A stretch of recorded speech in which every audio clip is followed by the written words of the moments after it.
Hello and welcome to all our viewers in Nigeria and around the world to the AM News here on Global Television, coming to you live from Nigeria's capital, Abuja. I am Uyi Agumofwegbe, reminding our viewers that Global Television is on DSTV channel 365 and Star Times channel 276. The ruling All Progressives Congress APC has released their timetable for its nationwide, ward, local government, state and zonal congresses, as well as the National Convention for the 2025-2026 cycle. The party stated that the activities will commence with a nationwide electronic membership registration running till January 30, 2026. Following the registration exercise, APC's World Congresses are slated for Wednesday, February 18, 2026, with local government congresses scheduled for Friday, February 20, 2026.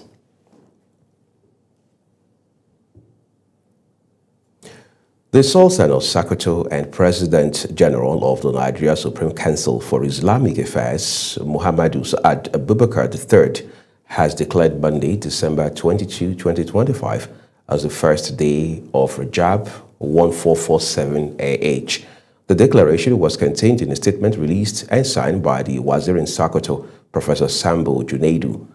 According to the statement, the Sultanate Council Advisory Committee on Religious Affairs, in conjunction with the National Moon Sighting Committee, did not receive any report from various moon sighting committees across the country confirming the sighting of the crescent of Rajab 1447 AH.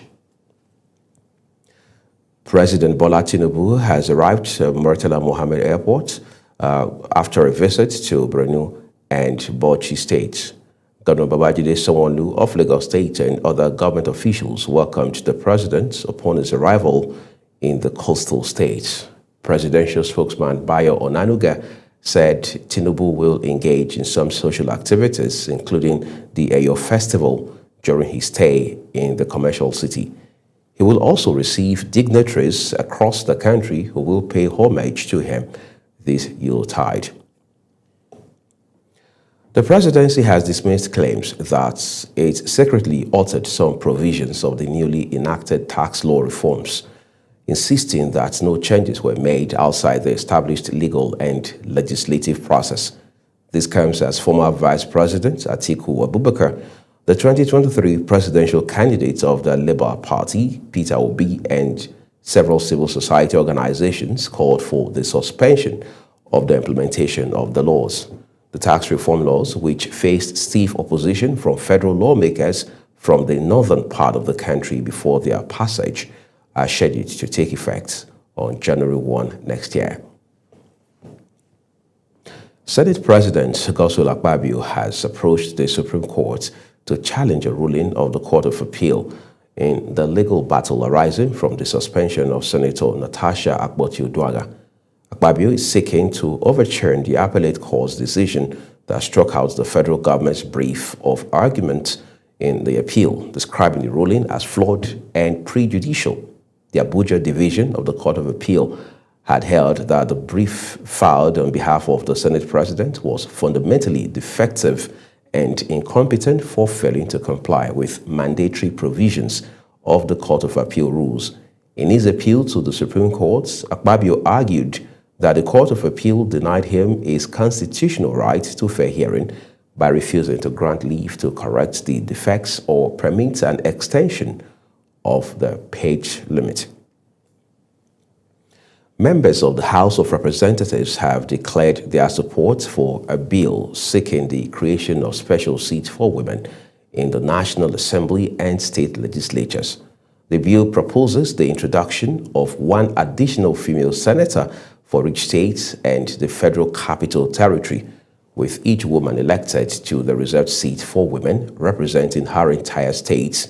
In the House of Representatives, the proposal provides for one additional female lawmaker for each state and the Federal Capital Territory, also elected on a state-wide basis. The federal government has commissioned polychlorinated biphensis PCBs, a treatment facility at the Sheda Science and Technology Complex, Shetsco, Abuja. The initiative is aimed at eliminating hazardous industrial pollutants and safeguarding public health. Ubong Usoro has details.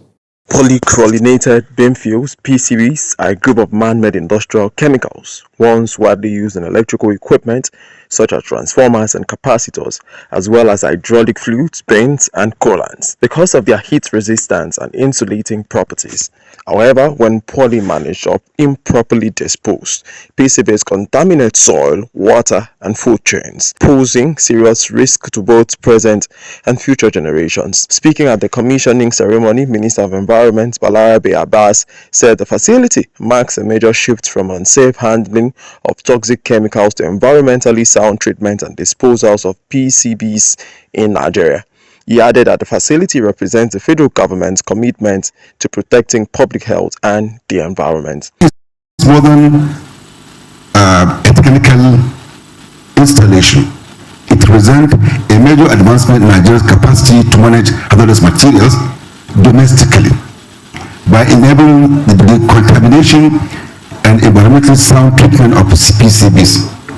The minister explained that the initiative also delivered key outcomes, including the development of national PCBs inventories, chemical safety guidelines, operator training program, and increased public awareness on the dangers of toxic chemicals. He noted that the facility will prevent further contamination of the environment and food systems, while creating green jobs and supporting Nigeria's transition to a circular economy.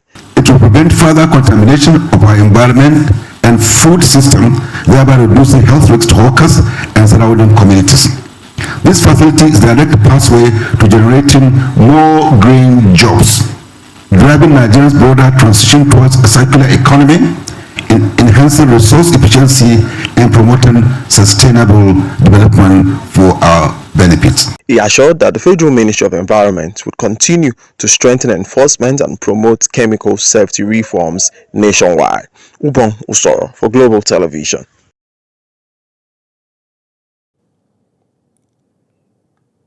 Thank you, Ubong. The police and other security agencies have beefed up security across the country with Christmas just a few days away. Hundreds of thousands of Nigerians usually travel to their hometowns to celebrate the occasion, some by road and others by air. Reports from different parts of the country showed that traffic from the southwest and the northern states to the southeast and south-south has been on the increase in the last few days. The Federal Capital Territory Police Command says it has recorded significant breakthroughs in the fight against crime, arresting over 160 suspects and rescuing dozens of victims between October and December 2025. Commissioner of Police in the Federal Capital Territory Command, Mila Nantawaye, disclosed this while briefing journalists at the command headquarters in Abuja. Security correspondent Kekelomo Okere has details. According to the police commissioner, the command carried out comprehensive security assessment across 6 area councils of the Federal Capital Territory following his assumption of office in October 2025. The assessment identified key security concerns, including kidnapping, armed robbery, so-called one-chance robberies, car theft, drug-related offenses, and other violent crimes. CP Dantawaye explained that, in line with the directive of the Inspector General of Police, Olukayode Adeolu Egbetokun, the command adopted an intelligence-driven policing strategy, combining crime analysis, hotspot mapping, community engagement, and interagency collaboration. We adopted focused intelligence-driven operational approach, anchored on crime analysis, hotspot mapping, collaboration with sister agencies, and continuous operational evaluation to guide deployments and tactical responses. Breaking down the figures, the Commissioner of Police says 7 kidnap cases were recorded, leading to arrest of 41 suspects and the disruption of several kidnapping gangs operating within and around the FCT, and 38 suspects arrested, while 26 cases of one-chance robbery led to the arrest of 12 suspects. On rescues, CP Dantawaye says 24 kidnapped victims, including women and children, were safely rescued from criminal hideouts, while 8 others victims of violent crimes were recovered through swift police intervention. Police Command recorded notable operational successes across multiple crime fronts, particularly in anti-kidnapping operations, armed robbery suppression, arrest of violent offenders, rescue of victims, and recovery of arms, ammunition, vehicles, cash, and other criminal exhibits. The police commissioner added that 96 suspects were discharged to court during the period under review, with 60 convictions already secured, while other cases remain under prosecution. It further reveals that significant recoveries were made, including rifles, shotgun, locally made firearms, live ammunition, illicit drugs, stolen vehicles, counterfeit items, and over 15 million naira in cash believed to be proceeds of crime. The Commissioner of Police assured residents that the FCT Command will continue to strengthen intelligence-led policing, deepen community engagement, and sustain joint operations to address emerging security threats. Kike Lomo Okeri, Global Television News. Many thanks, Kike Lomo. This is Global Television, and you're watching the live broadcast of the AMEs. When the rest of the broadcast returns shortly, unknown gunmen killed 10, injure others in South Africa shooting. Details coming shortly, plus business and sports stories for you on the other side of those break. Please do stay with us.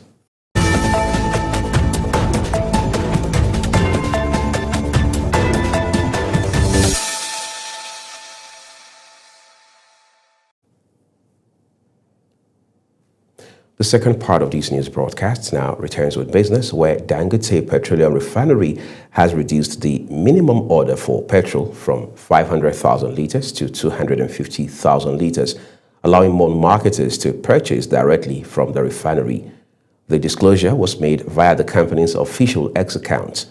According to a post on the Dangote Refinery X account, both existing and new customers can now access a 10-day credit facility backed by bank guarantee when purchasing the smaller volume.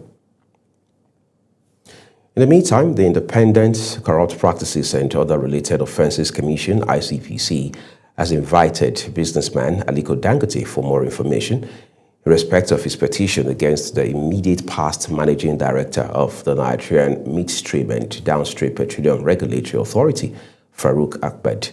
Dangote is expected to appear or send his lawyer, Ogu Onoja, when ICPC's investigation of the petition formally commences.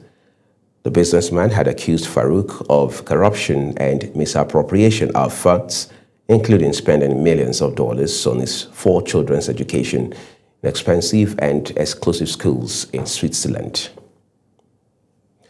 The Nigerian Investment Promotion Commission says it is committed to boosting investments across priority sectors and implementing the new Economic Development Incentive Framework in 2026. Executive Secretary of the Commission, Aisha Rimi, made this disclosure while addressing journalists in Abuja. Business correspondent Kike Lomo Okeri has details. The Executive Secretary, Nigerian Investment Promotion Commission, Aisha Rimi, who was represented by the Director of Strategic Services, Abubakar Yerima, while reviewing the Commission's 2025 performance, reported steady growth in capital importation and investment facilitation. Key digital tools required. The overall impact is that in 2025, the interventions of the department significantly strengthen NIPC's institutional effectiveness, strategic coherence, and national relevance. He emphasized the important role of the media in shaping Nigeria's economic image and building investors' confidence. Official says accurate reporting promotes transparency and positions the media as a key partner in telling Nigeria's investment story. Overall, the department's intervention informed the reinforced NIPC's role as a strategic national institution and strengthened Nigeria's capacity to attract, manage, and patronize quality investments that support sustainable economic growth. The Commission thanked the media for its partnership in promoting Nigerian investment potential and reaffirmed its commitment to enhancing investors' support, digital service, and creating a more competitive business environment. Kike Lomo Ukeri, Global Television News.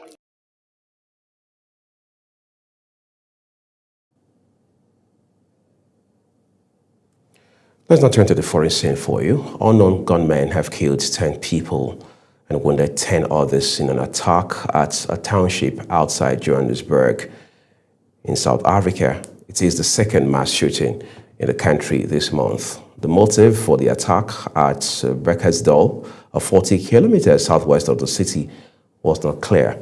South Africa, home to 63 million people, suffers from a high crime rates, including one of the highest murder rates in the world. One more Palestinian has been killed by the Israeli army in Gaza in its latest violation of ceasefire that came into effect in October. Turkey's foreign minister says Israel's repeated violations of the ceasefire are creating major risks for transitioning to the second phase. However, 5 people have been rescued in the Sheikh Radwan neighborhood of Gaza City after the roof of a 3-story building collapsed. Australia's Prime Minister Anthony Albanese has ordered a review of the country's police and national intelligence agencies following the deadly Bondi Beach attack in Sydney, which authorities have classified as a terrorist incident. 2 gunmen killed 15 people during an attack on a Jewish festival, with police saying the assailants were inspired by Islamic State ideology. According to the Prime Minister, the incident underscored a rapidly evolving security environment and the need to ensure security agencies are adequately prepared to respond to emerging threats. And now some excitement from the world of sports. The Confederation of African Football, CAF, says the winner of the CAF Africa Cup of Nations Morocco 2025 will receive $10 million in prize money. CAF President Patrice Motsepe disclosed this after a meeting of the CAF Executive Committee in Rabat, Morocco, before the kickoff of the tournament. According to a statement posted on CAF's website, the prize money for the winner represents a 43% increase from the 2023 edition, when host Côte d'Ivoire pocketed $7 million. The National Sports Commission has commended Team Nigeria for its outstanding performance and conduct at the recently concluded African Youth Games, describing the outing as a strong reflection of the nation's vast grassroots talent and a promising future for Nigerian sport. Director General of the Commission, Bukola Olakbade, praised the athletes, coaches, and support staff for their dedication and commitment, with special recognition given to the grassroots development team. Nigeria's women's domestic football is set for a major boost as new long-term sport is expected to strengthen the structure of the Nigeria Women's Football League and deepen grassroots development across the country.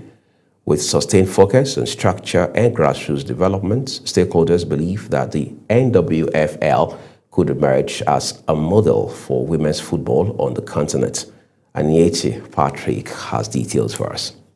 The Nigeria Women's Football League, NWFL, is entering a new phase aimed at long-term growth, stability, and talent development following a funding partnership designed to strengthen the domestic game. The support is expected to improve league organization, officiating standards, and club welfare, while creating clearer pathways for young female footballers from grassroots to elite level. Beyond the top division, the initiative is also projected to support youth programs, community teams, and talent discovery across the states, reinforcing the league's role as a feeder system for Nigeria's national women's teams. Stakeholders say the focus is on building a sustainable football ecosystem where young girls can access competitive football, proper coaching, and regular match opportunities rather than short-term gains. Total value every year, starting off, is 1 billion per league, right? And what I did is just break it down to tell you this part is cash, this part is production, this part is marketing, and this element of it allows us to buy airtime so that the leagues are visible on national broadcasters. The Nigerian National League is also expected to benefit from similar support, helping to strengthen the lower tiers of domestic football and improve the overall football pyramid. Officials say better funding at league level will translate into stronger clubs, improved administration, and better preparation for players who will eventually represent Nigeria at junior and senior levels. This collaboration will mark a good milestone to elevate women football in Nigeria to new heights. Top-tier sport bring expertise, innovation, and share a passion for developing talent and growing the game. Together, we will enhance league operations. The National Sports Commission has described the development as a positive step towards rebuilding trust in Nigerian sports and encouraging partnerships that prioritize athletes' welfare and grassroots growth. I'm also connected to the Women League. As an entrepreneur, I did search for sponsorship for the league. But what Chichi has brought to the table today is beyond inclusivity, is beyond equality. It is a true meaning of investing in the girl child. For women's football, the expectation is clear: a stronger domestic league, wider participation, and a steady supply of talent for the future. Anie Patrick, reporting for Global TV News. Thank you, Aniete. And that's how we wrap it up here on the AM News on Global Television. As always, we'd like to remind you that we are on DSTV, channel 365, and Star Times, channel 276. Remember to engage and interact with us across social media platforms using @GlobalTV as well as other handles as you now see on your screen. I'm Uyag Mufwebe saying a big thank you to you for watching. Starting shortly is Global Morning.